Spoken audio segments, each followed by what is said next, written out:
Bonjour tout le monde et bienvenue dans ce Coin Lecture. Coin Lecture spécial saga où nous allons nous pencher sur la saga du Bourbon Kid dans une toute petite minute. Mais avant ça, j'aimerais vous parler, comme je vous ai dit que je le ferai dans les commentaires du dernier, du dernier Coin Lecture, j'aimerais vous parler donc du coup du Coin Lecture Gate, de ce qui s'est passé dans le dernier Coin Lecture. Vous avez pu remarquer que j'annonce 9 livres et qu'il y en a 2 qui ont sauté, puisque en effet je ne vous présente que 7 livres et vous pouvez voir à la fin, et certains d'entre vous ont estimé à raison que j'aurais pu au moins vous expliquer pourquoi je n'ai pas parlé de ces 2 livres. Donc je vais vous donner une rapide explication de pourquoi ces 2 livres ont sauté. L'un de ces 2 livres, c'est Crépuscule de Juan Branco. Bon bah ça c'est pas très compliqué à comprendre, mais je vais vous expliquer.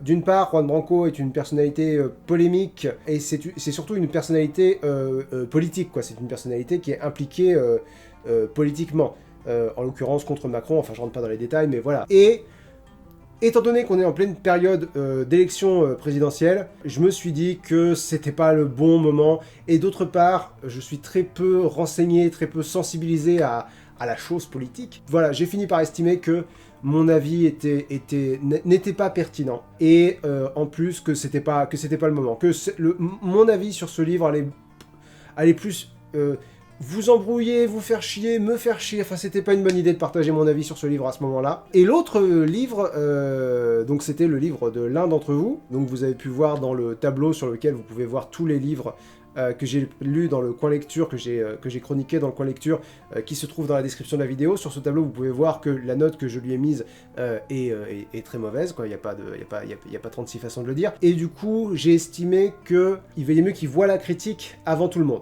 Parce que je pense que c'est moins traumatisant de découvrir la vidéo avant qu'elle soit publiée devant plusieurs dizaines de milliers de personnes. Et il l'a mal pris, ce qui est normal. Pas de façon agressive ou quoi, juste c'est difficile, quoi. Et c'est là que j'ai fait l'erreur de lui proposer de retirer la critique de l'épisode. Il m'a pas demandé de le faire, il a accepté ma proposition. L'idée venait pas de lui. Si c'était à refaire, je l'aurais pas fait, parce que vous êtes nombreux à vouloir écrire des livres dans le public de cette émission, et je pense que tout conseil est bon à prendre. Alors j'ai respecté sa volonté. En fait voilà, j'avais pris 2 engagements différents, envers lui en lui proposant de retirer la vidéo, et envers vous en disant que j'allais parler de ce livre. J'ai pris 2 engagements différents, j'ai décidé de respecter celui qui ferait pas de mal à quelqu'un, si vous voulez, mais c'était une erreur. Donc je ne proposerai plus aux auteurs et aux autrices qui m'ont envoyé leur roman de retirer la critique de la vidéo, parce que quand on écrit un livre, il faut pouvoir se blinder contre la critique. D'autant que mes critiques à moi... Vous avez un super point de vue sur les chats maintenant avec ce bureau, j'ai craché partout. Point de vue sur les chats, il n'y a pas de postillon dans le chat, c'est pas possible. Bref, donc ouais, j'estime qu'on doit pouvoir se blinder contre la critique, d'autant que je suis vraiment pas agressif comme gars, quoi. Je cherche pas à descendre les auteurs. Il faut pouvoir entendre la critique, et je pense que c'est un exercice qui est important quand on se lance dans cette aventure-là. Voilà, maintenant c'est pas non plus un prétexte pour dire n'importe quoi de n'importe qui, mais quand on a un avis négatif sur quelque chose, je fais de mon mieux pour l'articuler de façon respectueuse, il faut être prêt à l'entendre. Voilà, c'était l'explication. Maintenant vous l'avez, maintenant vous avez l'explication. Place au livre du mois, j'ai envie de dire. Donc la saga du Bourbon Kid d'un auteur anonyme. Je vous livrerai mon ressenti global sur la saga à la fin de la vidéo, mais globalement on part sur une énorme déception, parce que comme vous le savez, comme je vous l'ai dit dans l'intégration que j'ai faite sur Links the Sun, j'ai découvert la saga du Bourbon Kid en 2009, quand le premier tome est sorti. Ça remonte, hein. J'étais tout petit bézo à l'époque, j'avais une vingtaine d'années, et je me souviens avoir adoré donc le premier tome, le livre sans nom d'un auteur anonyme, traduit par Dinis Gallos, et je me souviens que j'avais vraiment beaucoup aimé ce livre. Ça tenait à des détails que j'ai retrouvés dans le livre. Je lui ai mis explosion sur 20. Ça tient au personnage, ça tient à l'ambiance qui est une ambiance western, alors on va dire western, polar, fantastique, mais très déjanté, très gore, très... je vais vous lire le 4e de couverture déjà, ça va peut-être vous aider. Bourré de références pop construit de telle sorte qu'on ne puisse pas arrêter de tourner les pages, ce livre a tout pour lui, de l'humour, de l'amour, de la vengeance, du sexe, de la violence et du bourbon. Anonyme, serre-nous-en un autre, et vite, disait The Telegraph. Je suis pas d'accord avec un certain nombre de choses. Vous désespériez de trouver un équivalent littéraire au film de Quentin Tarantino, de John Carpenter, de Robert Rodriguez, lisez le livre sans nom à vos risques et périls. Quelque chose à l'intérieur de moi vient de mourir d'associer John Carpenter à ça. Dans Quentin Tarantino, c'est pas trop ma cam. Rodriguez un petit peu plus. John Carpenter, largement plus. Lisons la suite. Santa Mondega, une ville d'Amérique du Sud oubliée. Amérique du Sud? Ah, il me semblait que c'était aux États-Unis. Bon, bref. Santa Mondega, une ville d'Amérique du Sud oubliée du reste du monde où sommeillent de terribles secrets. Un serial killer qui assassine ceux qui ont eu la malchance de lire un énigmatique livre sans nom. La seule victime encore vivante du tueur qui, après 5 ans de coma, se réveille amnésique. 2 flics très spéciaux, des barons du crime, des moines férus d'arts martiaux, une pierre précieuse à la valeur inestimable, un massacre dans un monastère isolé, quelques clins d'œil à Seven et à The Ring, et voilà le thriller le plus rock'n'roll et le plus jubilatoire de l'année. L'année étant 2009. Diffusé anonymement sur internet en 2007, cet ouvrage aussi original que réjouissant est vite devenu culte. Il a ensuite été publié en Angleterre puis aux États-Unis où il connaît un succès fulgurante. Plus on avance dans le livre, nous dit The Booklist, et plus une angoisse nous étreint. Y aura-t-il assez de survivants dans l'histoire pour qu'on ait le plaisir de lire une suite? Et j'ai retrouvé beaucoup d'éléments que j'avais beaucoup aimé à l'époque. Alors je me souviens que ce qui m'avait vraiment retourné la tronche à l'époque, c'était que dans le livre, il y a donc ce fameux livre sans nom qui est un livre jouant dans le livre. Je me dis, c'est super couillu de sortir un bouquin qui s'appelle Le Livre sans nom, d'un auteur anonyme, et dans le livre, il y a un livre sans nom, et puis quand j'avais 20 ans, c'était « Oh, la mise en abîme de dingue !» Et alors que, pas tant que ça. Pas tant que ça. Genre, le 7ème continent, je l'ai laissé là ou pas? Ouais. Le 7ème continent de Norman Django fait ça beaucoup mieux. Il y a un livre qui s'appelle Le 7ème continent dans le livre, avec un code barre qui renvoie à l'article Wikipédia Le 7ème continent. Et enfin bref, j'ai trouvé que c'était beaucoup mieux maîtrisé dans ce livre-là, qui est sorti après, qui est sorti des années après. Dans celui-ci, le livre sans nom, c'est un artefact ancien. Je me rappelais pas qu'il y avait une dimension fantastique aussi affirmée dans ce livre-là. Mais il y a des vampires, il y a des pierres magiques, il y a une grosse dimension fantastique, et il y a un côté très... pour moi, le livre marche sur la fine ligne entre macho jouissif et macho beauf.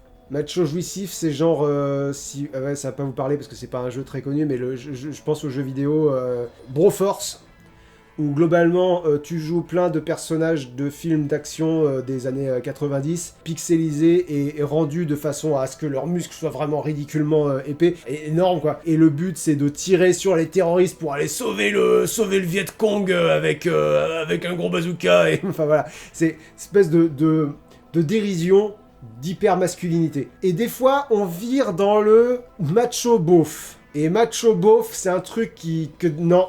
C'est un truc qui ne m'amuse pas du tout et qui me répugne un peu, j'ose le dire. Et le livre marche sur cette limite-là. Dans ce tome-là, c'est relativement bien mené. On est plus souvent dans le macho cool. Je vais vous donner ma politique de spoiler maintenant. Globalement, quand je parle d'un livre, je considère que je peux le semi-spoiler, c'est-à-dire dire... à la fin, il se passe telle chose qui... pas vous révéler ce qui se passe, mais vous révéler ce que j'en ai pensé, quoi, et puis vous donner des indications. Genre, le retournement de situation à la fin m'a laissé un petit peu perplexe, vous voyez, ce genre de truc. Donc je vous dis qu'il y a un retournement de situation, je vous dis ce que j'en ai pensé, mais je vous dis pas ce qu'est le retournement de situation. Par contre, au fur et à mesure qu'on avance dans la saga, je considère que je peux spoiler ce qui s'est passé avant. Je vous dis ça parce que, donc, dans ce tome-là, il y a un personnage qui s'appelle Rhodeorex, que j'aime vraiment beaucoup, qui est genre... décrit comme tout vêtu de cuir avec un bandana avec le drapeau américain, et il a des muscles absolument partout, super épais, super serrés dans ses fringues parce qu'ils font pas de fringues à sa taille parce qu'il est trop énorme. Il a une main en fer parce qu'il a perdu sa main dans un bras de fer parce que son adversaire lui a broyé la main. Enfin, ce genre de délire vraiment excessif, moi ça me parle. Moi je trouve ça, voilà, ça me fait rire, ça me plaît quoi, tout simplement. C'est un univers fantastique qui me plaît. C'est un livre qui est drôle, qui arrive à être drôle, je dis ça parce que la suite, on parlera de la suite quand on parlera de la suite. Une autre force du roman, c'est que tous les personnages sont très typés... il est invincible. Personne dans cette ville n'avait vu un personnage aussi fort que lui. Ça caractérise un chasseur de primes qui s'appelle Refé, ça caractérise un chasseur de primes qui s'appelle Elvis, ça caractérise le fameux Rhodeorex, ça caractérise évidemment le Bourbon Kid qui donne son nom à la saga. Et pourtant, ils sont tous différents et t'as pas vraiment de difficulté à établir une hiérarchie entre les personnages et à te dire, ils ont tous une vie propre. Et c'est pas évident, parce que, je vous dis, ils sont tous présentés à peu près de la même façon. Mais il y a la figure du Bourbon Kid, qui est vraiment fantomatique, qui est vraiment une légende, qui est un mythe dans la ville de Santa Mondega, et il protège vachement bien ce mythe, c'est-à-dire quand le Bourbon Kid arrive à Santa Mondega à un moment donné dans le livre, parce qu'il n'est pas là pendant la plupart du temps, mais quand il finit par arriver, tu te dis merde, là ça va chier, parce que globalement quand il n'est pas là, tout le monde parle ou pense à lui, parce que ça se passe 5 ans après un massacre qu'il a fait.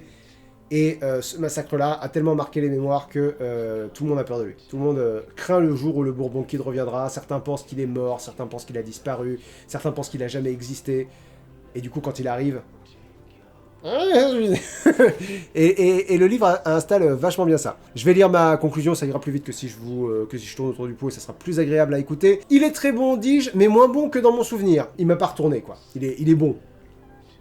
Oui, Mia, ma poupou. Il est bon quand même. Je pense que c'est parce que j'ai grandi et mûri, le traitement des personnages féminins notamment m'a mis mal à l'aise. T'es pas un mot de tes surprises, moi, du passé. C'est une course-poursuite violente, mystérieuse.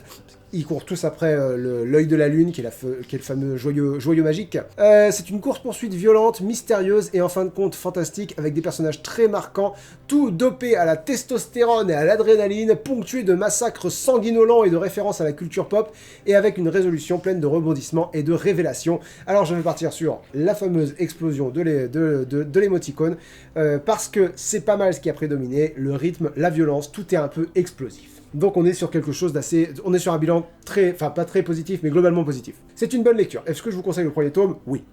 Largement. On va passer au deuxième tome, L'œil de la lune, toujours du même auteur, traduit par Dinis Gallos toujours, et je vais vous lire le 4e de couverture, la 4e de couverture, ah là là là là. Vous avez aimé le livre sans nom, vous allez adorer L'œil de la lune. Personne n'a oublié le Bourbon Kid, mystérieux tueur en série aux innombrables victimes, ni les lecteurs du livre sans nom, ni les habitants de Santa Mondega.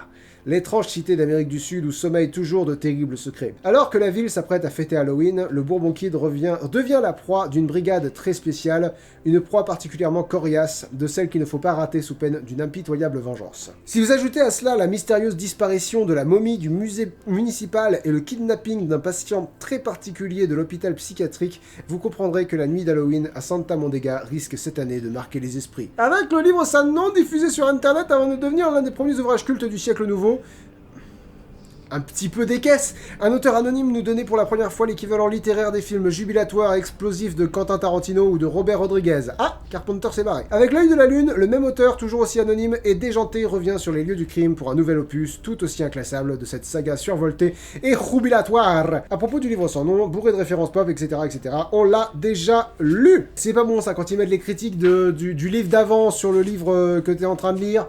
Généralement, ça veut dire on n'a pas trouvé de très bonnes critiques de ce livre-là, donc on met...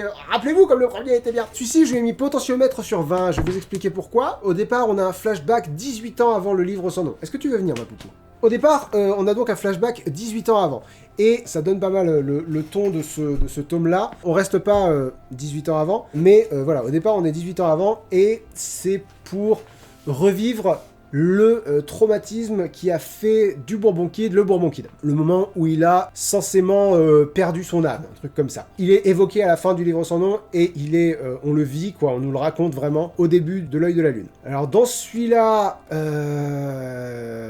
fait celui-ci est particulier. Déjà ça commençait à sentir un peu le pâté, mais pas trop, parce que il y avait des trucs qui étaient moins bien, mais des trucs qui étaient mieux. Dans le sens où, moins bien... J'avais l'impression que c'était plus décousu, que j'avais du mal à comprendre les enjeux du livre, parce qu'il y avait, en fait, il y a plein de personnages qui sont morts dans le premier, et du coup, les nouveaux personnages qui arrivent dans le 2 sont un peu osef par rapport à ceux du premier, et tu sais pas trop vers quoi tu te diriges. Autant le premier, t'avais la course-poursuite pour attraper l'œil de la lune, qui est un joyau qui a des pouvoirs...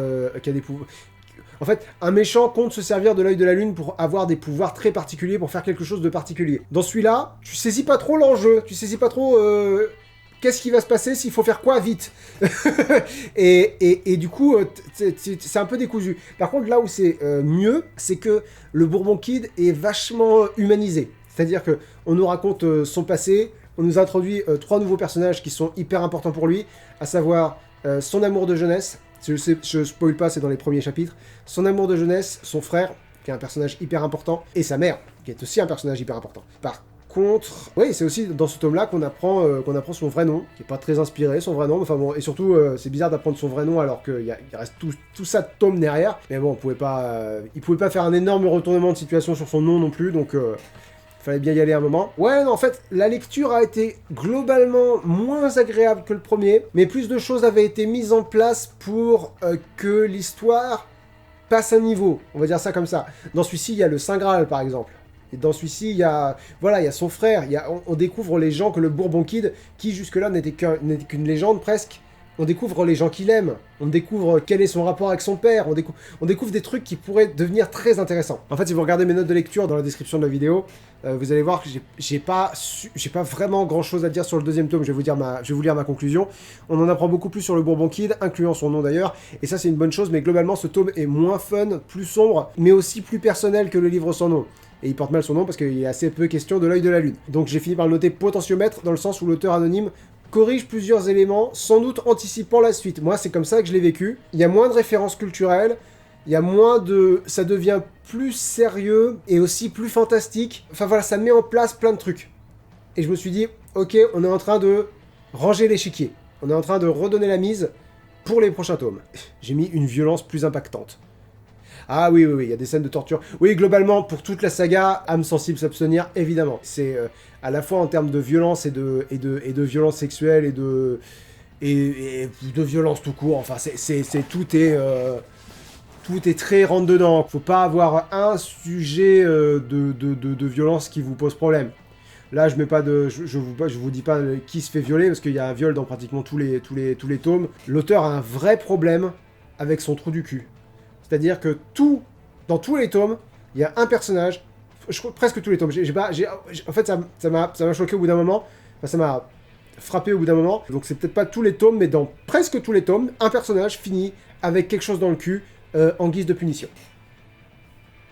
Mais on n'y est pas encore. Celui-là, l'expérience était encore plaisante. Je suis pas très subtil sur où est-ce qu'on va avec ça. Troisième tome, Le Cimetière du Diable, toujours traduit par Dinis Gallos. Très spécial celui-ci, très spécial. Je vais vous lire la quatrième de couverture d'abord, je vous en parle ensuite. Vous n'avez pas lu le livre sans nom ? Mais soyez pas con, achetez pas le troisième. Bref, vous êtes donc encore de ce monde, et c'est tant mieux. Ils sont encore là-dessus. Le livre sans nom, c'était la problématique du premier livre. Bref, parce que vous allez pouvoir assister à un spectacle sans précédent mettant en scène Judy Garland, James Brown, les Blues Brothers, Kurt Cobain, Elvis Presley, Janis Joplin, Freddie Mercury, Michael Jackson et le Bourbon Kid. Les héros du livre sans nom se retrouvent en effet dans un hôtel, perdu au milieu du désert pour assister à un concours de chant au nom prometteur, Back from the Dead. Imaginez un deep teen...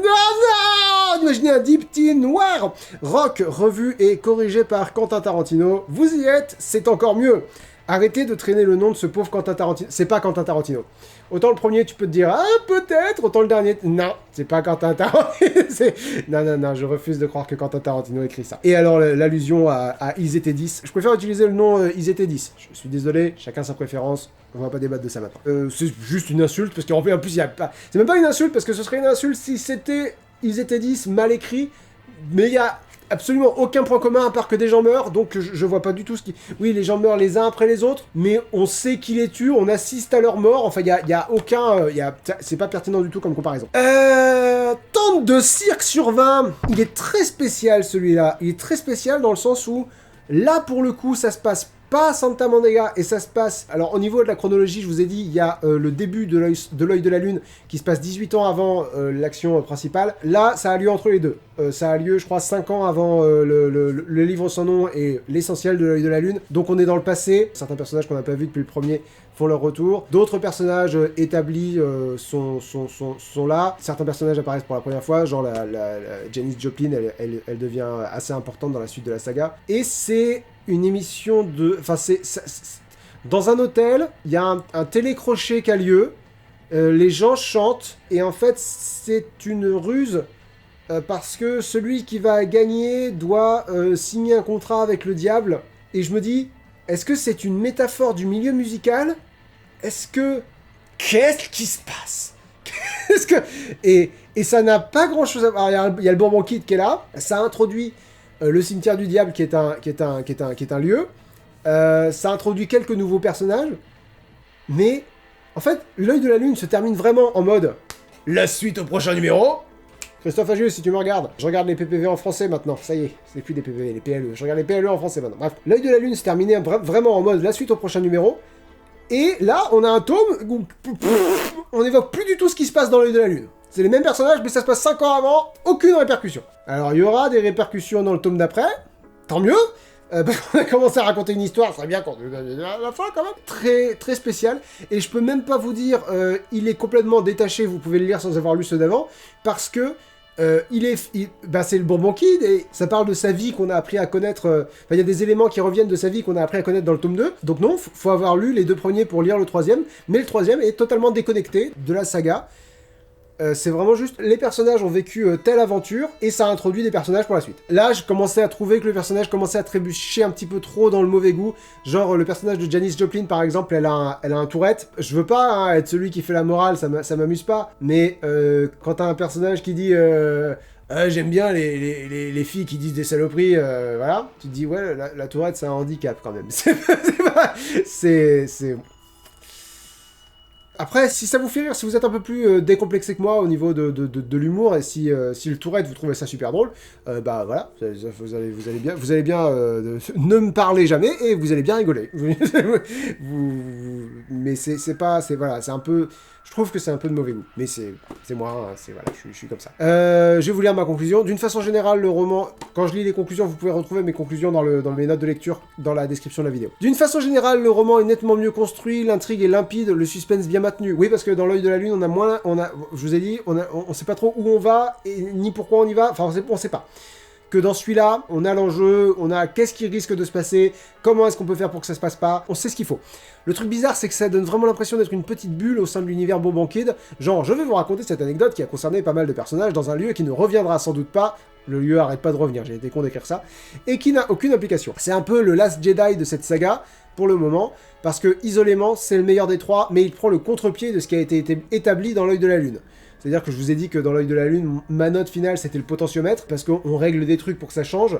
Voilà, dans le livre sans nom, il s'est passé ça, dans l'œil de la lune, hop, finalement on va partir plutôt par là. Pour utiliser une métaphore, on avait une route qui allait à un endroit, on a eu un virage, et là on a un virage très très abrupt pour aller parler d'encore autre chose. Mais l'emoji bulle n'existe pas, donc je suis parti sur une tente de cirque, dans le sens où c'est la même métaphore, si vous voulez, il y a quelque chose d'isolé dans un endroit, sauf qu'en plus la tente de cirque c'est fun, et il y a tout le côté spectacle, vu que c'est un télécrochet. Voilà, ça me semblait pertinent. Mais là encore, le plaisir de lecture était présent. On en est au tome 3. Il y en a 9. Livre suivant, le livre de la mort, toujours du même auteur, traduit par Denis Gallos toujours, 4e de couverture. Officiellement mort, le Bourbon Kid pourrait en profiter pour couler des jours heureux en compagnie de Beth, son amour de jeunesse enfin retrouvé. Parce qu'à la fin je vous ai dit, à partir de maintenant, je spoil les livres qui sont avant. Je pense pas que l'intrigue soit très intéressante, je pense qu'il faut le lire plus pour l'ambiance que pour l'intrigue. Donc oui, officiellement mort, blablabla, les jours heureux en compagnie de Beth, son amour de jeunesse enfin retrouvé. Parce que à la fin de l'œil de la lune, c'est ça la conclusion. Enfin, le Bourbon Kid a retrouvé son amour de jeunesse, il a utilisé le pouvoir de l'œil de la lune pour se soigner, parce qu'il s'était fait mordre par un vampire, et du coup, il a utilisé le pouvoir de l'œil de la lune pour se soigner, mais le pouvoir de l'œil de la lune l'a aussi soigné de ce qu'il faisait lui de Bourbon Kid. C'est très vague, parce que tu te dis, attends, le Bourbon Kid a des super pouvoirs, il a juste vécu un truc hyper traumatisant, et c'est devenu un tueur sanguinaire. On n'a jamais établi qu'il avait des pouvoirs particuliers. Tout le monde le considère comme une légende, mais ça fait pas de lui un personnage surnaturel. Et là, il commence à expliquer qu'en fait, si, c'est un personnage surnaturel, et en utilisant l'œil de la lune, il a perdu tous ses super pouvoirs. Parce qu'il a retrouvé son âme, ou quelque chose comme ça, enfin c'est super vague. Encore faudrait-il que sa nouvelle identité reste secrète, sans quoi ses nombreuses victimes et ses ennemis, plus nombreux encore, risqueraient bien de s'unir pour se venger. Mais quand Beth est kidnappé, et qu'il s'avère aussi être le seul à pouvoir sauver Santa Mandega d'un terrible bain de sang, le Bourbon Kid n'a plus qu'une solution, revenir d'entre les morts. Plus sauvage et plus impitoyable que jamais, un 4e épisode des aventures du Bourbon Kid encore plus déjanté et jubilatoire que les 3 premiers. Cette saga est un ovni littéraire où l'originalité le dispute à la parodie, un univers burlesque, unique et fort, une sorte de tonton flingueur version gore, dit Myriam Perfetti dans Marianne. Je suis pas d'accord du tout, mais c'est pas grave. Je lui ai mis à celui-ci une flèche qui se dirige vers le bas à droite sur 20. Comme le suggère l'emoji, on s'est un peu cassé la gueule. Le charme de l'ambiance commence à plus opérer à partir de celui-là. Ça commence vraiment à devenir à devenir un peu lourd, un peu lourdingue. Il y a plein de personnages qui sont absolument obsédés par les culs et les nichons. C'est fatigant très vite. En fait, je dis il y en a plein, vraiment il y en a deux, mais c'est deux à partir desquels on a le point de vue, quoi. Et du coup, t'as l'impression que c'est tout le temps, et ça parasite, quoi. Ça parasite le plaisir de lecture quand t'as... Même si c'est ton truc, et c'est vraiment pas le mien, même si c'est ton truc, tu dois avoir un sentiment de lassitude, quoi, de te dire hey, regardez le cul, regardez le cul. Donc c'est la suite de L'œil de la lune. Là, on reprend la trame de L'œil de la lune. On se sert aussi d'éléments qui ont été introduits dans le cimetière du diable, notamment le fameux, donc, le lieu, le cimetière du diable, qui est à un carrefour qui permet d'aller à un bar qui s'appelle le Purgatoire. Et dans ce bar, il y a des personnages qui sont morts dans les premiers tomes qui reviennent. Et là, on a une vraie première grosse erreur d'intrigue, qui est, en fait, Beth apprend que son amoureux est le Bourbon Kid, parce qu'elle ne le savait pas. Elle le quitte, parce qu'elle peut pas sortir avec un tueur en série qui a tué des milliers de personnes. Elle l'apprend quand il tue quelqu'un, mais il tue quelqu'un très facilement et sans le moindre remords. Et toi, t'es là, attends, il avait récupéré son âme avec l'œil de la lune, vous aviez dit qu'il était plus le Bourbon Kid. Il arrive à tuer, ça lui pose pas de problème. Qu'est-ce qui a changé? Qu'est-ce qu'il a perdu? Et l'explication, c'est plus ou moins, oui, mais maintenant il a une âme, maintenant il a besoin d'une raison pour tuer. Parce que le Bourbon Kid, c'est pas un héros, quoi. C'est un gars qui tue, quoi, qui tue, voilà. C'est des fois, il boit un bourbon, il pète un câble et il tue. Et au fur et à mesure, ça devient de plus en plus un héros, et du coup, t'as toujours un moment où tu te dis attends, parce que moi j'ai retenu le moment où il a brûlé un orphelinat. Il avait une raison, il était très en colère pour une bonne raison, mais il a tué des centaines d'innocents sur un coup de tête, par caprice. C'est pas un héros. Alors le fait qu'il soit traité comme un héros plus tard, mais surtout après, dans la saga, c'est insupportable. C'est insupportable et c'est pratiquement pas adressé. Celui-là, il finit relativement bien. Il y a le gros méchant qui a été établi dans le 2, qui trouve... voilà, cette histoire-là est réglée. Il y a le personnage de Sanchez qui est insupportable, mais qui est très bien en personnage secondaire, mais qui devient très central dans celui-là, et du coup, c'est à se flinguer, parce que Sanchez, il est répugnant quoi, comme personnage. C'est un gros Mexicain, beaucoup de blagues sur son caca. Vraiment beaucoup de blagues sur son caca. Quand il pète, les gens s'évanouissent, il a des traces de frein dans son caleçon, quand la tronche de quelqu'un dans son bar lui revient pas, il lui sert une flasque de pisse. Ça c'est dans le premier, mais autant dans le premier c'est juste... ça fait juste... ta tête me revient pas. Globalement dans le premier c'est un petit... c'est irrévérencieux quoi. Que dans les suivants, c'est tu veux goûter ma cuvée spéciale? Et t'as tout le descriptif de comment il sort son zizi pour pisser dans sa flasque, parce que c'est un pro maintenant dans ce domaine-là. Je vous parle pas spécialement de ce tome-là, je vous parle de ceux d'après. Donc le livre de la mort, c'est le début de la fin, quoi. Ça commence à sentir le pâté, et surtout, il commence à y avoir un vrai patouillage au niveau de l'alignement des personnages. Il commence à traiter le Bourbon Kid comme un héros, et c'est pas un héros. Et ça peut pas être un héros. Et là, il y a un vrai problème. Je vais vous lire ma conclusion. Une fois le livre fini, on a moins l'impression d'avoir lu un mauvais livre que d'avoir la conclusion modérément satisfaisante d'un arc. J'avais l'impression que c'était du genre Jurassic Park, un bon opus dont on essaie de tirer le maximum alors qu'on avait juste ce qu'il fallait pour un seul très bon film. Mais c'est plus un cas Matrix, où il y a tous les éléments pour une bonne histoire, mais les bons éléments sont très mal répartis entre les opus, alors que les deux livres, L'œil de la lune et le livre de la mort, font vide. Mais ce tome-là, donc le livre de la mort, clôt le chapitre, et c'est pour ça que je mets une flèche vers le bas, c'est autant l'engouement se casse la gueule, mais aussi c'est la fin d'un arc. C'est-à-dire, on arrive au bout de quelque chose. Là, le plaisir prend la poudre d'escampette. Ce que j'essaie de vous dire. Psycho Killer, toujours d'un auteur anonyme, mais cette fois-ci traduit par Cindy Capen, qui a traduit le reste de la saga. Je vous lis la 4e de couverture. Tout semble paisible à B-Movie Hell, 3672 âmes. Jusqu'à ce qu'un individu, masqué d'un crâne surmonté d'une crête rouge, se mette à assassiner très tranquillement certains habitants de la ville. Le FBI confie l'affaire à Milena Fonseca et Jack Munson, dit le Fantôme, deux spécialistes des opérations clandestines. Milena Fonseca, qui est un des premiers personnages féminins dont je ne sais rien à propos du cul ou des nichons. et ça c'est très agréable. Mais bientôt, des liens apparaissent entre ces terrifiantes séries de meurtres et un projet top secret du département d'État. Les habitants de B-Movie Hell sont bien résolus à mettre fin eux-mêmes et sans l'aide de personne à cette situation cauchemardesque. Un thriller drôle et saignant, bourré de références pop et cinématographiques, hommage aux séries B et films d'horreur par le créateur du Bourbon Kid. VSD a critiqué son meilleur cocktail épatant de western vampirique, de magie noire et de polar sexy. Ce qui me fait dire que les gens qui ont écrit la critique n'ont pas lu le livre parce qu'il n'est pas question de magie noire ni de vampire dans celui-là. Boisson chaude sur 20. Pourquoi boisson chaude sur 20 ? Parce que j'ai l'impression qu'on a fait un gros break dans la saga. Celui-là, pour le coup, vous pouvez le lire sans avoir lu le reste de la saga. Sans aucune difficulté. C'est pas genre, vous comprendrez mieux certaines allusions. Non, allusion à rien. Il n'y a même pas aucun personnage en commun avec le reste de la saga.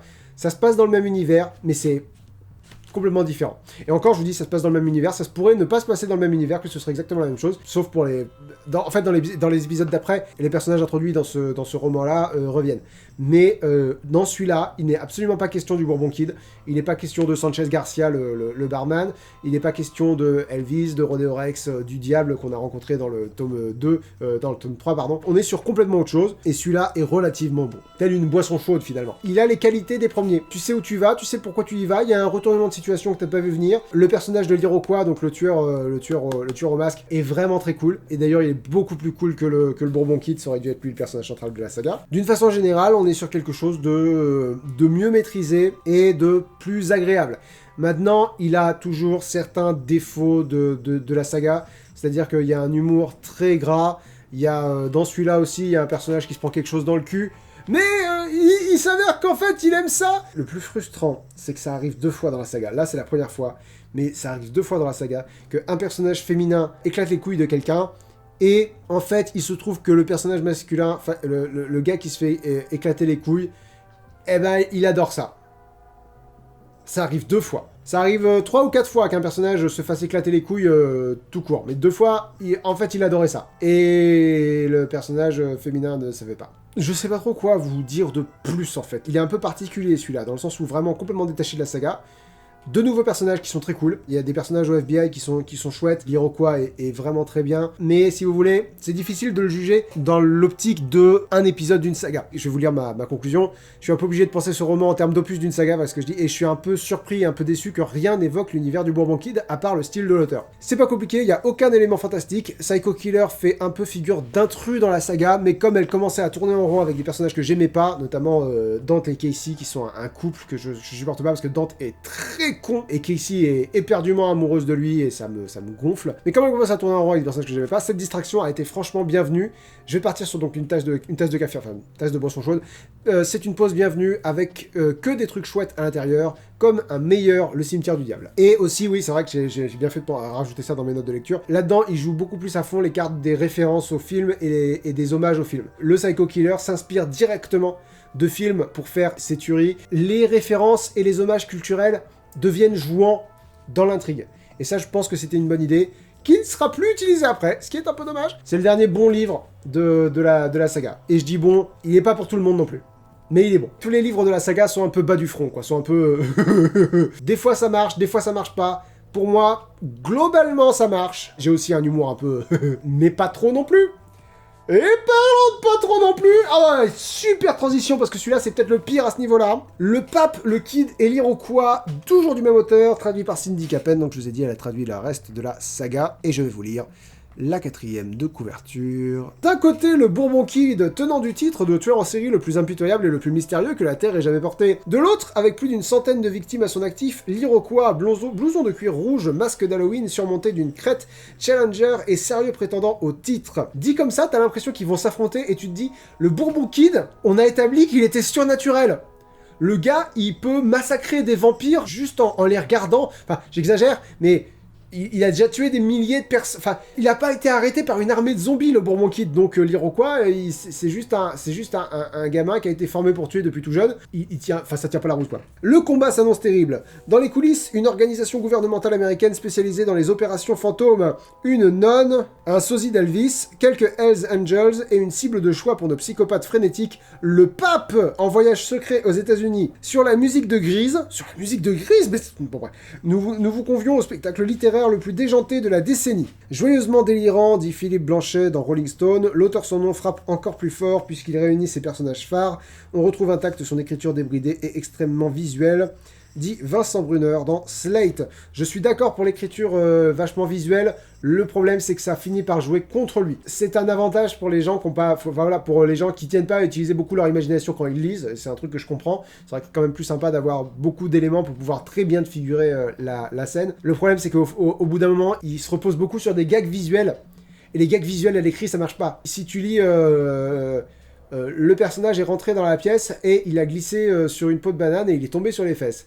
Personne ne va rire. Ça peut être drôle si tu le vois, c'est pas drôle si tu le décris. Et c'est un vrai problème de la saga après celui-là. Mais celui-là, quoi. Il n'est pas mauvais à proprement parler, mais il est con. Et c'est là que je me suis dit, mais en fait, depuis le début, et c'est triste, hein, parce que chaque tome enlève au premier, et au bout d'un moment, tu te rends compte que c'est vraiment juste débile. Et celui-là, c'est le plus débile. C'est le plus débile de la saga. C'est pas le pire, il y en a d'autres qui sont pires après, mais celui-là, il est con. Mais il est con. Donc il y a un personnage qui se prend un truc dans le cul, ça change pas. Il y a un personnage qui s'appelle Frankenstein parce qu'il a des respirateurs dans le cou et il a été pulvérisé par un spray qui le rend par balle. Il y a un tueur en série qui s'appelle Mozart. Aucun lien avec Mozart. Il s'appelle juste Mozart. LOL. Celui-là, je lui ai mis la tête... Je sais pas comment le dire en français, zany face sur 20. C'est genre, trop délire. Mais parce qu'il est très con celui-là. Et pas vraiment très con drôle, vraiment juste très très con. C'est plus, ce truc-là a existé. Genre, Frankenstein. Mozart. Il y a un savant fou qui s'appelle Henry Jekyll et qui dit qu'il est le descendant de Henry Jekyll, le vrai Henry Jekyll. Enfin, je dis le vrai, il n'y a pas de vrai Henry Jekyll. Au début, le diable donne une montre à Rodeo Rex avec un compte à rebours, et quand le compte à rebours arrivera à 0, le pape se fera tuer. C'est un plagiat d'un film en plus, ça. Il y a un film où il y a un compte à rebours d'un gars qui voyage dans le temps, je sais plus. Ouais, page 337, il y a un personnage qui dit le Bourbon Kid faisait presque... le narrateur qui dit le Bourbon Kid faisait presque systématiquement l'inverse de ce qu'il fallait. Oui, c'est un peu l'impression que ça... Même le Bourbon Kid est très con dans celui-là. Je dis le Bourbon Kid, mais vraiment, le Bourbon Kid, Rodeo Rex, Elvis, tous les personnages qui ont été établis dans le premier, surtout Rodeo Rex, j'allais dire, mais Rodeo Rex, c'est parce qu'il était... il était vu du point de vue de Sanchez, et du point de vue de Sanchez, c'était son héros, quoi. C'était son idole. C'était la montagne de muscles qu'il avait sauvé une fois, et était ouah, personne n'est aussi cool que Rodeo Rex. Et toi, en tant que lecteur, tu dis ok, personne n'est aussi cool que Rodeo Rex. Dans celui-là, c'est un vieux gars avec une main en acier. Il a magnétisé sa main, et du coup, l'auteur s'en sert pour qu'il dévie les balles. Là, ça devient très série B, quoi. Là, ça devient très film débile. Mais pas film débile drôle, vraiment juste film débile. Maintenant, si les films de série B c'est votre truc, peut-être que le livre sera votre truc. J'aime certains films de série B, mais je pense que le charme ne passe pas en livre, je trouve. C'est aussi une des raisons qui fait que pour moi, c'est pas Quentin Tarantino, mais c'est pas Quentin Tarantino du tout. C'est que Tarantino, il utilise le cinéma, il utilise les films d'avant, il utilise les films de série B. Tarantino adore les séries B, mais il utilise les séries B pour en faire autre chose, en faire du cinéma. Tarantino ne veut pas faire un film de série B. Il veut utiliser ce langage-là, ces scènes-là, cette ambiance-là, ces codes-là, voilà, c'est ça, pour créer autre chose. Que là, là, il crée rien, quoi, le personnage. Là, c'est désespérant, quoi. Ce tome-là est d'une connerie. L'Iroquois a une Batcave. Et c'est pas une façon de parler, genre, il a une cave sous un... Non, il a une Batcave. Un buste dont tu relèves le truc, t'appuies sur un bouton, il y a un ascenseur qui apparaît dans le mur, il descend dans une cave avec plein d'ordinateurs et sa bagnole. Et la Batcave est citée, c'est même pas un plagiat, c'est genre... ça, mais ce que je vous dis, c'est ça existe comme dans le truc. Et ce roman-là, c'est ça, et c'est le premier pour lequel je me suis dit, ok, bon, peut-être ça s'améliore après. Parce qu'en plus, celui-là, il a son début, son milieu et sa fin, c'est-à-dire qu'il n'y aura pas vraiment de répercussions dans les autres. Pas grand-chose à dire de plus, finalement. Je suis pas sûr d'avoir grand-chose à développer. Allons à la suite, mais ça va être de pire en pire à partir de là. Bourbon Kid, enfin traduit Bourbon Kid, toujours du même auteur, traduit par Cindy Colin Capen. Le titre anglais de celui-ci, c'est The Day It Rained Blood, le jour où il plut du sang. Je sais pas pourquoi ils ont pas traduit le titre. 4e de couverture. Imaginez que vous décidiez un jour de percer le secret des Dead Hunters. Les Dead Hunters, c'est un groupe de tueurs qui a été recruté par le diable pour éliminer les gens qui ne meurent pas. Donc les vampires, les resquilleurs, quoi, pour éliminer les resquilleurs. Et dans les Dead Hunters, il y a le Bourbon Kid, il y a Rodeo Rex, il y a Elvis, il y a Jasmine, un personnage rencontré dans le 4e tome, non, pardon, dans le 5e, enfin dans Psycho Killer. Jasmine qui est une ancienne prostituée et qui est une vraie nymphomane, mais je peux pas la décrire factuellement. Si je la décris factuellement, je vais me faire striker. Elle est, alors déjà, elle est extrêmement conne, et ensuite, elle a une sexualité très libérée. Genre, elle se fout à poil où elle veut, quand elle veut. Et ça, c'est pas en soi, c'est pas un défaut, voilà, c'est pas un défaut de personnage, je veux dire, pourquoi pas. Le problème, c'est que couplé avec le fait qu'elle soit très conne, genre, si elle, plus tard dans la saga, elle va renverser quelqu'un en bagnole, et elle va se dire « Ah merde, je lui sucerai bien la bite pour me faire pardonner ». Le sexe va être sa première réponse à tout. Et évidemment, tous les personnages masculins sont en pamoison devant les nichons. Bon, on continue. Alors, parcours un peu, mais... ah ouais, alors celui-là, il m'a rendu triste. Celui-là, il m'a rendu triste parce que j'avais l'impression qu'on se dirigeait vers un mieux. Dans celui-là, ils affrontent... Pardon, j'ai pas lu la 4e de couverture. Imaginez donc que vous décidiez un jour de percer le secret des Dead Hunters, impitoyable confrérie de justiciers sanguinaires installés dans le cimetière du diable. Et pendant que vous y êtes, d'éliminer le serial killer le plus insaisissable de tous les temps, le Bourbon Kid. Peut-être y réfléchiriez-vous à 2 fois, lui non. Son nom est Cain, et c'est avec une allégresse presque contagieuse qu'il va s'atteler à la tâche. On lui souhaite bien du courage. La série atteint ici son apogée en poussant encore plus loin les curseurs à consommer sans modération, dit Valérie Gans dans le Figaro Madame. Depuis le formidable livre sans nom, ça défouraille sec, dit Macha Série dans le monde des livres. Blasé sur 20. Donc ouais, non, dans celui-là, ça commence super bien. On nous introduit des nouveaux antagonistes en la personne des 4 cavaliers de l'Apocalypse et Caïn, qui est le Caïn de la Bible. Dont en fait ils expliquent que c'est un esprit qui se balade de corps en corps. Il prend possession des gens qui sont inconscients ou dans le coma ou voilà, qui sont pas en mesure de, enfin voilà, des gens qui sont pas tout à fait là. Et voilà, c'est le premier meurtrier de l'humanité et il veut se venger de Dieu, je crois. Il commence à y avoir des histoires de Dieu et du diable. Le diable, ça fait un moment qu'il est installé, mais il commence à y avoir des histoires de Dieu. Et du coup, tu te dis, ok, là, ça commence à devenir ça commence à devenir sérieux, mais on change un peu la donne. Et surtout, bon, je vous spoil un peu ce qui se passe dedans, je suis désolé. Il y a des personnages que tu vois mourir, et tu te dis, wow, ok. Donc là, ça déconne plus. Tu me diras, voir des personnages mourir, c'est ce qui arrive dans le premier. Sauf que tout ça, c'était relativement soft. En fait, il y a des personnages qui meurent, mais c'est des personnages dont tu te fous qui meurent. Que dans celui-là, des personnages installés depuis plein d'opus commencent à mourir. Et tu te dis, ok, en faisant ça, il établit un vrai sérieux, quoi. Un vrai... là, ça déconne plus. Là, il y a des vrais enjeux. Là, il y a un vrai sentiment d'urgence. Là, faut arrêter de déconner. Faut se reprendre au sérieux. Et voilà. Et ça peut être l'occasion pour le Bourbon Kid de se racheter, etc., etc. Le problème, j'ai écrit là dans mes notes, ça fait chier. Toutes les morts impactantes de ce tome, ou presque, sont en train de se retourner avec un moment lolilol et invraisemblable qui gâche tout. Et c'est ça. Et c'est difficile de développer sans spoiler. Mais globalement, la plupart des personnages que tu vois mourir, en fait, ils sont pas morts. Si vous voulez plus de détails, vous allez voir mes notes de lecture dans la description de la vidéo. Et du coup, c'est un peu désespérant, quoi. Tu te dis, bon, bah, on s'en fout, alors. Si personne ne peut mourir, si personne ne va mourir, si les personnages cool qui sont morts dans le premier tome reviennent parce que... pour une raison qui est expliquée au début de ce tome-là ou au début du tome suivant. Enfin, ils sont revenus avant. Au début du tome suivant. Bah merde, quoi. C'est-à-dire... Il n'y a plus d'enjeu, on s'en fout, ça y est, maintenant on s'en fout. Et il restait 2 tomes après celui-là, et j'avais plus... Après celui-là, j'avais plus aucun espoir. J'ai noté ici, en général, j'arrive à me dire, bon, c'est globalement bien, mais vraiment, le traitement des personnages féminins gâche tout, ou vraiment, l'humour pipi-caca gâche tout, ou... c'est bien, il y a quelques défauts très présents, mais que c'est bien.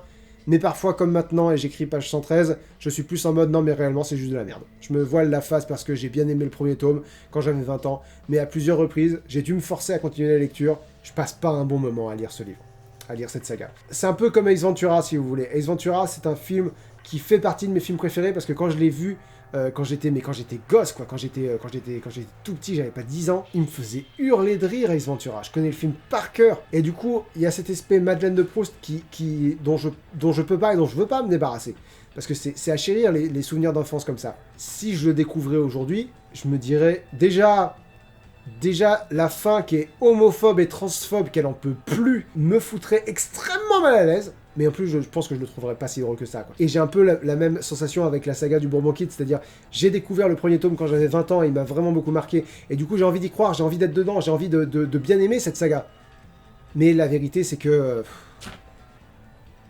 c'est que d'une part, j'ai plus 20 ans, et d'autre part, le premier tome est peut-être ex aequo avec Psycho Killer. Le premier tome est le meilleur de la saga, et qu'à partir du premier, ça se casse la gueule. Et ouais, et celui-là, c'est un peu dommage, parce que j'avais l'impression que la saga repartait sur de meilleures bases, et pas du tout.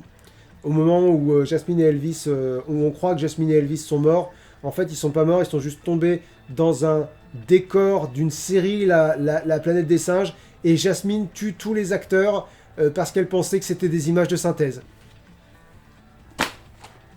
Un vrai sentiment de perdre son temps, quoi. En plus, le personnage de Jasmine, j'ai pas dit ça, le personnage de Jasmine, à la fin de celui-là, résout une énigme que ça fait des siècles que des gens cherchent. Elle le résout comme ça, en entendant l'énigme, et les autres sont hey, peut-être que t'es un peu comme Rain Man. Non, elle est pas comme Rain Man, elle est con. Depuis le début, vous avez établi qu'elle était con. Il y a un personnage qui lui vend une cape d'invisibilité d'Harry Potter. Le truc, c'est juste un truc transparent. Elle est con comme ça. Elle est con comme à peu près la même anecdote, parce que c'est rigolo, elle est toute nue. Il y a un vendeur qui lui vend un short transparent, et en lui disant comme argument de vente, en fait, on croit qu'il est transparent, mais non, il prend la couleur de votre peau en dessous, mais vaut mieux pas porter de sous-vêtements, sinon il marche pas bien. Elle est con comme ça, Jasmine. Bref. Tome suivant, que le diable l'emporte, The Greatest Trick the Devil Ever Pulled, en anglais. Toujours du même auteur, toujours traduit par Cindy Colin Capen, je ne sais pas comment se prononce son nom. Horloge montre sur 20, je vous lis la 4e de couverture. Tout le monde pensait que le tueur le plus impitoyable que la Terre ait jamais porté était mort. Eh bien non, le Bourbon Kid est bel et bien vivant. Très mauvaise nouvelle pour tout le monde, mais surtout pour lui. Plutôt que de jouir d'une paisible retraite plus ou moins méritée, notre homme va en effet devoir régler... Il a toujours cramé un orphelinat. Notre homme va en effet devoir régler quelques dettes avec à ses trousses toutes les bonnes et les mauvaises âmes de ce monde. Le Kid a la très regrettable idée de se réfugier dans un monastère au sommeil des sombres secrets. Bon, ok, il a l'habitude d'affronter des vampires, des bikers, des ninjas, des policiers assermentés et autres créatures de l'enfer, mais en découdre avec un moine fou et des nonnes psychotiques, c'est une autre affaire. Qu'est-ce que c'est que cette 4e de couverture? Une drôlerie inextinguible et un efficace sens du carnage, nous dit le monde des livres. Il a pas affronté de ninja avant celui-là. Et dans celui-là, il affronte même pas de ninjas. Il y a des ninjas, mais il les affronte pas. Et dans le tome d'après, on apprend que c'est pas des ninjas. C'est un mensonge. Des nonnes psychotiques. Alors, les nonnes psychotiques en question, je suis désolé, je spoil, j'en ai plus rien à foutre. Les nonnes psychotiques en question, c'est l'esprit de nonnes qui ont été tuées et qui crachent du feu. C'est leur définition de psychotique. Et la 4e de couverture est très sympa parce que ça, c'est la moitié du livre. C'est même la moitié relativement intéressante du... Celui-là, c'est le premier que j'ai activement détesté. C'est le livre qui m'a fait dire « Ok, cette saga est juste nulle à chier, ne la lisez pas. » Parce que, donc, il y a la moitié du livre qui parle du Bourbon Kid et de Beth qui vont dans une retraite, dans un cottage, et toute une histoire qui se termine avec des voyages dans le temps, et avec des révélations alerte Palpatine. En fait, tous les personnages sont reliés entre eux. En fait, toi, c'était la fille de lui qui a voyagé dans le temps, du coup, c'est pour ça qu'elle est plus vieille que toi, et lui, c'est ton fils. Depuis le début, c'était prévu. Comme Palpatine, depuis le début, c'était prévu. Ils ont jamais indiqué quoi que ce soit qui allait dans ce sens-là, mais... Ta gueule. Et ça, c'est la bonne moitié du roman. Parce que l'autre moitié, je vais pas tourner autour du pot, elle est homophobe jusqu'au fond du cul. Très mauvaise expression du coup. Et globalement, c'est une repompe du livre sans nom. Il y a un personnage qui tue des gens qui ont lu un livre. Je spoil, j'en ai rien à foutre, je spoil. Le livre en question, c'est le plaisir anal à l'usage de l'homosexuel d'aujourd'hui, qui est en fait un livre que Sanchez Garcia avait emprunté à la bibliothèque parce qu'il avait emprunté le livre de la mort et qu'il fallait pas que... Il y a un autre livre qui s'appelle le livre de la mort. Il avait emprunté le livre de la mort et il fallait pas que ça éveille les soupçons qui partent sans livre. Du coup, il a pris un livre au hasard et c'était le plaisir anal à l'usage de l'homosexuel d'aujourd'hui. Et du coup, voilà, il a arrêté. Sur le coup, c'est drôle parce qu'effectivement, t'as Sanchez Garcia qui est un gros Mexicain et qui est absolument pas gay et qui, du coup, et qui déteste la bibliothécaire. Enfin, sur le coup, le gag est drôle. Faire tourner tout un livre autour de ce bouquin, c'est vraiment faire tourner tout un livre autour d'un gag secondaire, quoi. Et en plus, la résolution de ce truc-là est nulle. Je vois pas comment développer ça mieux que nul, vraiment nul. Il y a une scène dans celui-là où... Enfin, il y a un passage dans celui-là où les héros battent des handicapés gays dans un festival gay. Et c'est traité en mode... Alors, toujours pareil, si ça vous fait rire, je vous juge pas. Ce que vous aimez, vous l'aimez, il y a aucun souci. Moi, je trouve ça très con. Ça veut pas dire que je vous trouve con pour aimer ça, ça veut juste dire, moi, je trouve ça très con. Et je trouve ça... très bas du front, quoi. Ce que je dis, c'est très... Les personnages se rendent pas compte qu'ils sont en train d'affronter des handicapés. L'humour pipi-caca atteint des records de... Il y a un personnage qui tombe sur un cadavre dont on a retiré les yeux et la langue et sans faire exprès, il lui pisse dans les orbites. Enfin, c'est voilà, ce genre d'ambiance, quoi. Et la raison pour laquelle je vais vous lire ma conclusion, je vais mettre une horloge parce que pendant une bonne partie de la lecture, j'ai pas pu m'empêcher de penser à tout ce temps que j'aurais pu mieux employer. Ça, et le livre donne un peu l'impression qu'il était juste trop peu fourni avec l'histoire du Kid. Donc l'histoire du Kid qui voyage dans le temps, voilà. Et du coup, il a ajouté l'histoire d'un tueur en série gay et des péripéties avec Sanchez qui... J'ai pas parlé de Dracula! Il y a Dracula dans celui-là! Première scène avec Dracula, le diable va le voir en enfer. Je vais vous le lire parce que je ne veux pas paraphraser cette daube, c'est pas possible. Scratch n'avait pas vu Dracula depuis des décennies. Le tristement célèbre vampire croupissait dans les abîmes infernaux depuis si longtemps que le diable ne se souvenait même plus à quoi ressemblait son enfer personnel, parce que dans cet univers-là, chacun a son enfer personnel. À son arrivée, Dracula avait été condamné à se faire enfoncer des ananas dans le cul pour l'éternité, un châtiment non dénué d'ironie puisqu'il avait passé le plus clair de son temps sur Terre à empaler des gens par l'anus. La torture avait duré des siècles jusqu'à ce que quelqu'un finisse par remarquer qu'il en tirait du plaisir. Apparemment, chier sur un des personnages les plus iconiques de la littérature, c'est un genre de limite que j'ai pas envie de franchir. C'est-à-dire que tu veux mettre des trucs dans le cul de tes personnages, fais, y a aucun problème. Dracula, merde, quoi. Dracula, c'est un monument de la littérature. Joue avec tes jouets, quoi. Et ça s'arrête pas là. Dracula, je vous spoil, j'en ai rien à foutre. Parce que celui-là, c'est vraiment de la grosse daube et je vous invite pas à le lire. Dracula, en voyant une photo de Sanchez Garcia, donc le Mexicain qui chie et qui pisse, enfin, il fait plein de choses avec tout son système digestif, finalement, Sanchez Garcia.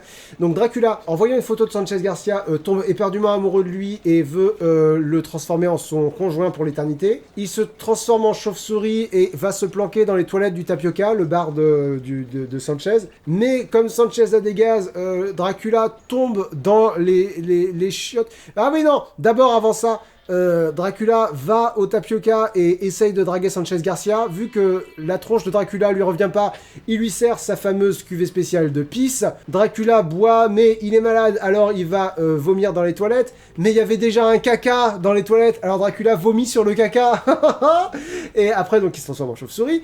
Sanchez Garcia arrive et il pète, et du coup, Dracula tombe dans les pommes, dans ce vomi, dans son caca. Et Sanchez Garcia voit la chauve-souris et elle dit « Oh là là, c'est pas ton jour ». Il tire la chasse d'eau, mais la chauve-souris reste dans la cuvette. Et Sanchez chie sur Dracula, qui reste à poil couvert de merde. Et c'est lui que Jasmine renverse en bagnole et dit « Oh, je me serais bien fait pardonner en lui suçant la bite, mais il est couvert de merde !» Dracula! Je hais ce livre. Je lui ai mis D+. Je sais pas ce qui s'est... Si, il y a toute l'histoire avec le Kid et Beth, qui est pas mauvaise, qui aurait eu peut-être je dis D+, parce que j'utilise toujours l'ancien système de notation dans le document où il y a tous les livres du coin lecture, tous les livres chroniqués dans le coin lecture que vous pouvez retrouver dans la description de la vidéo. Mais... Et enfin, à ce moment-là, j'avais décroché, quoi. C'était fini. La saga était au-delà de toute rédemption. À partir du moment où tu chies sur Dracula, il n'y a plus de retour en arrière possible. Qui est un proverbe québécois.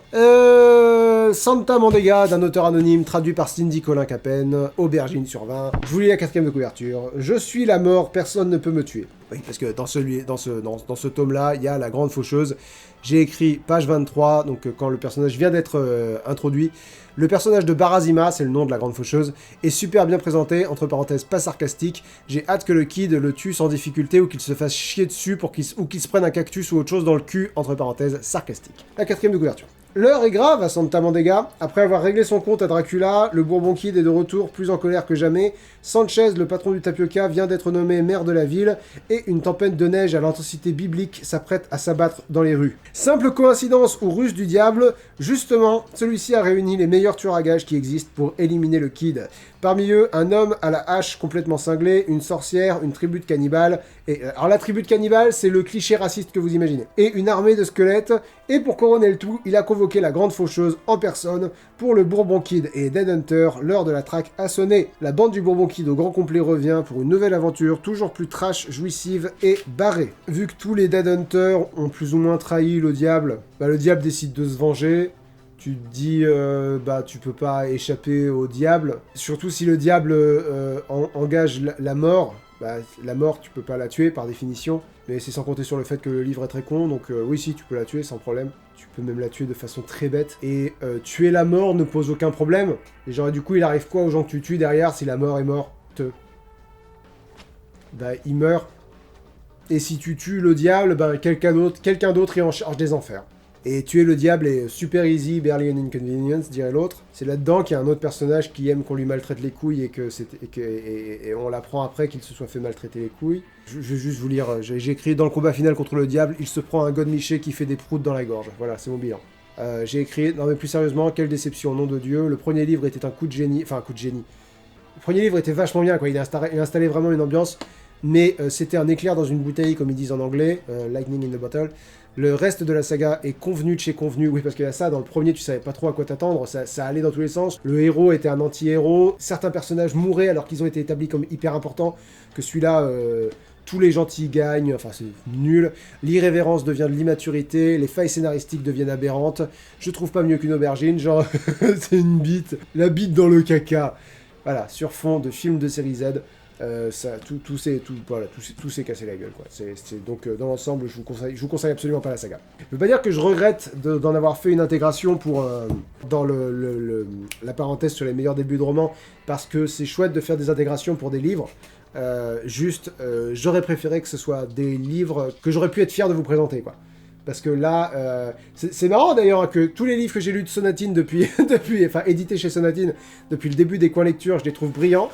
Mais vraiment brillant. Et là, que je lis toute une saga qui a été éditée chez Sonatine, c'est pas de bol. Surtout que j'avais de très bons souvenirs du premier tome. En termes de ce que je vous recommanderais, lisez le premier tome si vous voulez. Le premier tome, le livre sans nom, est chouette. Je sais pas dans quelle mesure il est facilement trouvable aujourd'hui, mais non, c'est l'œil de la lune, ça. Voilà. Le premier tome est relativement chouette, il est relativement... il est bien, et puis en fait, il est tellement irrévérencieux que c'est pas grave qu'il n'y ait pas une vraie conclusion. Le pas de conclusion peut être une conclusion. C'est-à-dire qu'on finit au moins sur un point d'orgue, on finit sur quelque chose. C'est pas la fin d'un arc. En fait, si, il y a un arc qui est fini. Donc, tu peux considérer que c'est une fin. Tu peux considérer... Et le cow-boy parti vers le lointain pour d'autres aventures. Voilà, tu peux rêver la suite, quoi. Et tout ce que tu imagineras sera mieux que ce qui se passe vraiment. Psycho Killer, vu qu'il est complètement détaché, voilà, vous pouvez le lire aussi. Il est très explicite, donc je le conseille pas à tout le monde.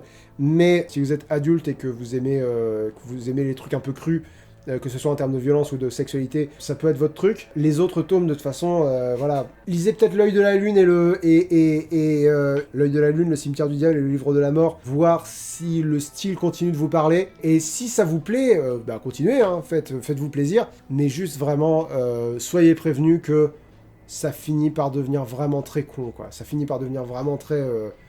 humour, pipi, caca, le sexe, la bite, le cucu. Je vous juge pas si c'est votre truc, mais soyez conscient de ce dans quoi vous mettez les pieds. Le mois prochain, on va lire plein de livres, dis donc. Je vais commencer par des livres qui sont en rapport avec le sponsor que j'espère avoir pour le mois prochain. Donc on a un accord verbal pour l'instant. Mais tant que c'est pas signé, c'est pas officiel et c'est pas voilà. Mais a priori, on aura un sponsor le mois prochain et un sponsor qui est en lien avec le fait d'apprendre à écrire des romans. Donc si vous êtes, soit si vous êtes un auteur ou une autrice débutant ou débutante, ou si vous avez l'intention de le devenir, ou juste si ça vous intéresse et que vous pensez que l'intégration du prochain coin lecture pourra vous intéresser, on va commencer par 3 livres qui sont en lien avec ça. Le premier livre, c'est « Et Dieu se leva du pied gauche » de Ren Miller, qui fait partie de ceux dont j'espère vous parler en sponsor dans la prochaine vidéo. Le dévouement du suspect X de Keigo Higashino. Et le troisième roman que j'ai pas encore, parce que comme un con, je l'ai acheté, mais j'ai pas fait gaffe et j'ai acheté l'adaptation en BD plutôt que le roman lui-même, c'est Bone de, j'ai oublié son prénom, Chesbro. Donc là, j'ai pas le tome à vous présenter. Ça, c'est les romans qui sont en lien avec le sponsor. Donc si vous voulez lire, si vous voulez écrire des livres, je vous invite à lire ces 3 romans-là pour ne pas être perdu quand on en parlera le mois prochain. Le roman de l'un ou l'une d'entre vous, Saisir la lumière de Henley Tyler, et vu qu'il est tout petit, je me suis dit que j'allais en prendre un deuxième roman de l'un ou l'une d'entre vous, Ambition de Johan Dubos. 5e livre, il y en a vraiment beaucoup, le 5e livre du mois prochain, Agatha Christie, Mort sur le Nil, parce que j'ai envie de découvrir plus d'Agatha Christie et j'ai envie de voir le film, donc je vais lire le livre avant de voir le film. Ensuite, Réparer les vivants de Maëlys de Kerangal, qui est un cadeau que m'a fait ma belle-sœur à Noël dernier. Et jusque-là, j'ai pas mal aimé la plupart des romans qu'elle m'a offert. Apparemment, celui-là, c'est un de ses derniers gros coups de cœur, donc j'ai hâte de le découvrir. Ensuite, on va pas chercher chez les classiques avec le portrait de Dorian Gray d'Oscar Wilde, que j'ai toujours pas lu et que j'ai hâte de découvrir. J'ai vu une adaptation au cinéma, mais je pense que je vais vraiment beaucoup aimer le livre. Ça a l'air d'être l'ambiance que j'aime beaucoup. J'ai beaucoup aimé Frankenstein, je me souviens avoir beaucoup aimé Dracula, donc je me fais pas trop de soucis pour le portrait de Dorian Gray. Princess Bride de William Goldman, le livre, le grand classique du conte de grand amour et de grande aventure de S. Morgenstern. J'imagine que c'est clair quand on quand on lit le livre. Bah, vu que le film c'est une histoire dans l'histoire, je pense que le livre ça doit être à peu près pareil, ça doit être une histoire dans l'histoire. J'ai beaucoup aimé le film, donc je me dis que j'allais découvrir le livre dont il est adapté. Un jour ma princesse viendra de Jen Kalonita, c'est un roman de Twisted Tale, donc vous savez les uchronies de Disney, qu'est-ce qui se serait passé si l'histoire avait été différente, en l'occurrence, et si la méchante reine avait empoisonné le prince. J'adore le concept des uchronies Disney, et j'avais hâte de me replonger dans un Twisted Tale, il en reste 3. Le fantôme de l'opéra de Gaston Leroux, pareil, non, j'ai jamais vu d'adaptation au cinéma ou en comédie musicale du Fantôme de l'Opéra, donc j'ai hâte de découvrir l'histoire et ensuite de regarder les adaptations. Pas grand chose à dire de plus. Un livre de la rentrée littéraire de l'année dernière, La Fosseuse âme de Christophe Molmy, qui a l'air d'être un thriller tout à fait champêtre et printanier. Je lis peu de livres qui sont sortis très récemment, donc je me dis que ça peut être sympa. Et enfin, dernier livre prévu pour le mois prochain, Le Rayon Vert de Jules Verne. C'est un Jules Verne qui est un peu moins connu. C'est pas Jules Verne qui est moins connu, c'est un livre de Jules Verne qui est un peu moins connu que ses grands classiques, Le Tour du Monde en 80 jours, le Famille du Souvenir, enfin vous les connaissez. J'ai hâte de découvrir ce que ça donne, Jules Verne, quand c'est des romans dont on entend un petit peu moins parler. Voilà, merci à tous d'avoir regardé ce coin lecture. Si jamais ça vous intéresse, les coins lectures seront bientôt disponibles en format podcast sur tous vos lecteurs de podcast préférés. Si jamais vous découvrez les coins lectures via le podcast, à la base ce sont des vidéos, donc si vous trouvez qu'il y a des choses un peu bizarres, sachez que ça vient de là, c'est parce que à la base c'est une vidéo. Qu'est-ce que j'ai d'autre à dire? On se donne rendez-vous sur la chaîne Link the Sun avec une parenthèse normalement bientôt. Les formats podcast, ça concernera les coins lecture, les 50-50 et une partie des points culture, les points culture les plus récents, les points culture que j'assume, quoi, pour faire très court. Et voilà, et d'ici la prochaine fois, d'ici à ce qu'on se revoit, je vous souhaite une très bonne fin de journée, lisez bien, et à bientôt. Salut tout le monde.